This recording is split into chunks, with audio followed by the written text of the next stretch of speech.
NCERT class 10 प्रश्नावली 8.1 question number 8 number है। Question क्या है अपना कि यदि 3 cot a बराबर 4 है, मतलब 3 cot a बराबर 4 हो तो जांच कीजिए कि 1 - 10 स्क्वायर ए बट्टा 1 + 10 स्क्वायर ए बराबर cos स्क्वायर ए माइनस sin स्क्वायर ए। यहाँ से मुझे कुछ अभी देखना ही नहीं है, इसका कोई काम ही नहीं है, बस काम इसका है कि 3 cot a बराबर क्या दिया हुआ है, 4 दिया हुआ है। तो यहाँ से हम लिखेंगे दिया हुआ है कि 3 cot a बराबर कितना 4। तो सबसे पहले हम cot a का मान निकाल लेते हैं। हम पिछली वीडियो में जैसे बताए थे, अगर sin रहता है तो sin का मान, cos रहे तो cos का मान, tan रहे तो tan का मान, या cot है तो cot का मान। यहाँ पे गुना का चिन्ह रहता है। अगर बोल रहे कि 3 × cot a गुना करो भाई, तो इसको क्या करना पड़ता है, गुना करने के बाद क्या आता है 3 cot a। तो यहाँ पे क्या चीज का सिंबल है, गुना का सिंबल है। क्या चीज का सिंबल है, गुना का सिंबल है। तो cot a बराबर क्या हो जाएगा, cot a बराबर ये 4, ये जो है ना गुना, जो बराबर कोई सट जाता है ना तो बट्टा बन जाता है। तो cot a बराबर क्या हो गया 4/3। तो एक समकोण त्रिभुज लेते हैं। समकोण त्रिभुज क्या, जिसका एक कोण कितना डिग्री हो, जिसका एक कोण 90 डिग्री हो, ये समकोण त्रिभुज है। इसको हम a ले लेते हैं, ये b हो जाएगा और ये c हो जाएगा। तो cot a बराबर फॉर्मूला क्या होता है, तो cot a बराबर फॉर्मूला होता है आधार बट्टा में क्या, लंब। cot a बराबर फॉर्मूला होता है आधार बट्टा लंब। सबसे पहले हम पाइथागोरस प्रमेय का उपयोग करके तीनों भुजा पता कर लेते हैं, ठीक है। तो cot a बराबर आधार बट्टा लंब। तो आधार के सामने में 4 है, इसको आधार बोला जाता है। तो आधार कितना हो जाएगा 4, और लंब कितना है 3, तो लंब कितना हो जाएगा 3 हो जाएगा। दो भुजा तो पता है, लंब पता है और आधार पता है, कर्ण पता नहीं है। तो पाइथागोरस प्रमेय का प्रयोग करके हम सबसे पहले कर्ण निकालेंगे। तो कर्ण स्क्वायर बराबर क्या फॉर्मूला होता है, कर्ण स्क्वायर बराबर फॉर्मूला होता है लंब स्क्वायर अब प्लस में क्या आधार स्क्वायर। तो प्लस क्या लिखेंगे, आधार स्क्वायर। तो कर्ण स्क्वायर बराबर क्या, कर्ण स्क्वायर बराबर, तो लंब स्क्वायर, तो लंब कितना है 3, तो लंब की जगह पे कितना रखना है 3, और स्क्वायर लगाया तो क्या लगा दिया स्क्वायर और प्लस आधार। तो आधार की जगह पे कितना है 4, तो आधार की जगह पे 4 लिख के स्क्वायर लगा है, स्क्वायर लगा देंगे।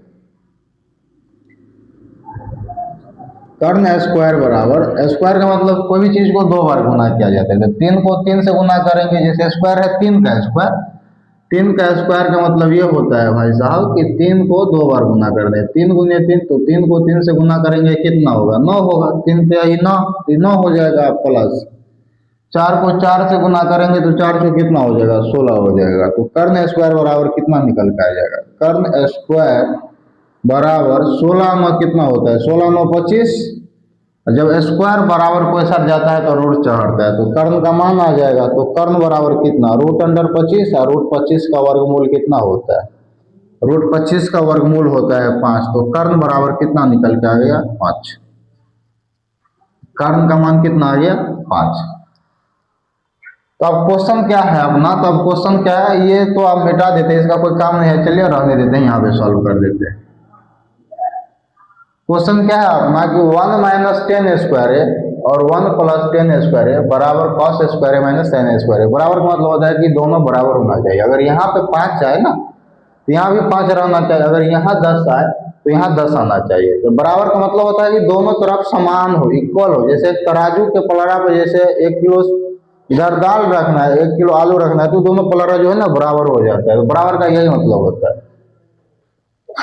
तो 1 - 10 का स्क्वायर है ना, तो सबसे पहले तो ये सोचना है कि tan a बराबर क्या फॉर्मूला होता है, tan मतलब tan थीटा। तो tan थीटा बराबर फॉर्मूला आता है लंब बटा आधार। तो लंब का मान कितना है 3, लंब कितना है अपना 3, तो लंब की जगह पे कितना लिखना है 3, और आधार का मान कितना है 4, तो आधार की जगह पे कितना लिखना है 4, और इसका tan स्क्वायर है। तो tan का मान जितना आया है ना, इसको हम स्क्वायर के फॉर्म में लिख देंगे, क्योंकि इस पे स्क्वायर लगा तो इस पे भी हम स्क्वायर लगा दें, कोई दिक्कत नहीं ना। नीचे आते हैं तो बट्टा है तो बट्टा दे दिया, और 1 + 10 स्क्वायर है, तो 1 + 10 का मान क्या आया 3/4, क्योंकि tan a बराबर होता है लंब बटा आधार। तो लंब है कितना 3 और आधार कितना है 4, तो लंब बटा आधार मतलब क्या 3/4। इस पे भी स्क्वायर लगा हुआ है, तो इस पे भी हम क्या लगा लिए स्क्वायर। यहाँ पे बराबर का चिन्ह है, बराबर का चिन्ह दे दिए, कोई दिक्कत वाली बात नहीं है। और कॉस ए मतलब कॉस थीटा, तो कॉस थीटा बराबर फॉर्मूला क्या होता है, तो कॉस थीटा बराबर फॉर्मूला है आधार बटा कर्ण, तो आधार का मान कितना है 4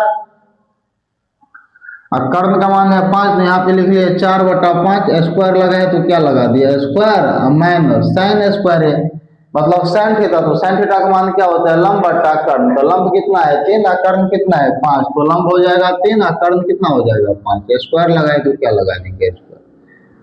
ठीक है, अब इसको सॉल्व करते हैं, तो ये हो जाएगा 1 और माइनस 3/4 का स्क्वायर का मतलब होता है कि 3/4 गुने 3/4, स्क्वायर का मतलब कोनो चीज को 2 बार लिखो भाई, तो 3 को 3 से गुना करेंगे तो 3 तिया कितना हो जाएगा 9, 4 को 4 से गुना करेंगे तो 4 से कितना हो जाएगा 16, इसको हम लिख सकते हैं 9 बटा कितना 16, और 1 प्लस 3/4 का मान कितना आया है 9/16, तो हम लिख लिए 9/16, बराबर का चिन्ह है तो बराबर, और 4/5 का स्क्वायर का मतलब होता है कि 4/5 गुने 4/5, तो 4 को 4 से गुना करेंगे तो 16, 5 को 5 से गुना करेंगे कितना 25, तो इसके बदला हम लिख सकते हैं क्या 16 बट्टा में कितना 25। ठीक है, अब माइनस का चिन्ह है ना तो माइनस लगा दे, 3/5 का मतलब वही होता है कि 3/5 स्क्वायर लगा है ना, 3/5 स्क्वायर का मतलब 2 बिट लिखना है, तो 3 को 3 से गुना करेंगे 9, 5 को 5 से गुना करेंगे कितना हो जाएगा 50-25, इसको हम क्या लिख सकते हैं 9/25। अब देखिए क्या करते हैं, इसके नीचे में कुछ नहीं तो एक ले सकते हैं, क्योंकि अगर हम कोई भी संख्या के नीचे में एक लेते हैं और उस संख्या को एक से नीचे बट्टा मतलब क्या एक भाग होता है, इसके बट्टा में एक ले, इसका मतलब होता है एक को एक से भाग देंगे तो कितना होगा एक एक आने एक आएगा, तो बट्टा में ना एक लेने से कोई फर्क नहीं पड़ता है। जैसे यहाँ पे कोई 5 है संख्या, तो 5 के बट्टा में एक का मतलब होता है बट्टा मतलब भाग, मतलब एक को अगर हम 5 में भाग देंगे ना तो 5 एक कितना होता है 5 होता है, रिजल्ट क्या आया 5 आया, मतलब संख्या को कोई प्रभाव नहीं पड़ता है नीचे में एक लेने से। अब बट्टा जैसे ही आ गया तो भिन्न घटाव करना पड़ता है, बट्टा मतलब क्या बट्टा का जोड़ और बट्टा का घटाव, तो बट्टा का घटाव का सिंबल है मतलब माइनस का सिंबल है, मतलब हम भिन्न घटाव करेंगे। 1 और 16 का एलसीएम, 1 और 16 का एलसीएम नहीं आता है तो इसको हम क्या कर देंगे गुना कर देंगे, तो 1 को 16 से गुना करेंगे तो कितना होगा 16 का 16, और हर से ना एलसीएम में क्या किया जाता है भाग किया जाता है, तो 1 को 16 में भाग देंगे ना, 1 को अगर हम 16 से भाग देंगे तो देखिए एक एक कान एक ये कट जाएगा 6 आएगा, और 6 एक कान क्या हो जाएगा, तो कई बार में कटा 16 बार में कटा, तो जो भागफल आता है ना उसको अंश से गुना कर दिया जाता है, तो 16 को 1 से गुना करेंगे तो क्या हो जाएगा 16 का 16, और फिर 16 को 16 से भाग देंगे तो एक बार में आएगा, तो 9 को 1 से गुना करेंगे कितना हो जाएगा 9 हो जाएगा। ठीक है, बट्टा का चिन्ह है तो बट्टा का चिन्ह दे दिए, फिर 1 और 16 का लघुत्तम भाई साहब कितना आएगा 16, एक कान को कई बार पढ़ेंगे तो 16 हुआ 16 बार, तो 1 को 16 से गुना करेंगे तो कितना हो जाएगा 16 प्लस 16 कान को कई बार पढ़ेंगे तो 16 हुआ एक बार, तो 9 कान को एक बार पढ़ेंगे कितना हो जाएगा 9 हो जाएगा। बराबर है तो बराबर दिए, यहाँ भी बट्टा में है भिन्न में है, भिन्न में है मतलब भिन्न का घटाओ, तो 25-25 का एलसीएम कितना आता है 25-25 का एलसीएम कितना 25, एलसीएम मतलब लघुत्तम होता है, 25-25 का लघुत्तम 25 से लगाएंगे डायरेक्ट, तो 25 एक 25, 25 एक 25, 25 गुने 1 मतलब 25, 25 एक 25 आ गया, तो 25 को एलसीएम में भाग देंगे मतलब हर से एलसीएम में भाग दिया जाता है, तो 25 को 25 में भाग देंगे तो 25 एक 25 एक बार में जाएगा, तो 16 को 1 से जब गुना करेंगे ना तो ये 16 का 16 हो जाएगा। ठीक है, आराम से समझा रहे हैं, माइनस है तो माइनस का चिन्ह दिए, फिर हर से एलसीएम में भाग दिया जाता है, तो 25 को 25 से भाग देंगे तो एक बार में कटेगा, तो 9 को 1 से गुना करेंगे तो 9 एक क्या हो जाएगा 9 हो जाएगा। अब देखिए हम थोड़ा इसको मिटा लेते हैं क्योंकि यहाँ पे जगह नहीं है, इसको थोड़ा हम यहाँ से मिटा लेते हैं।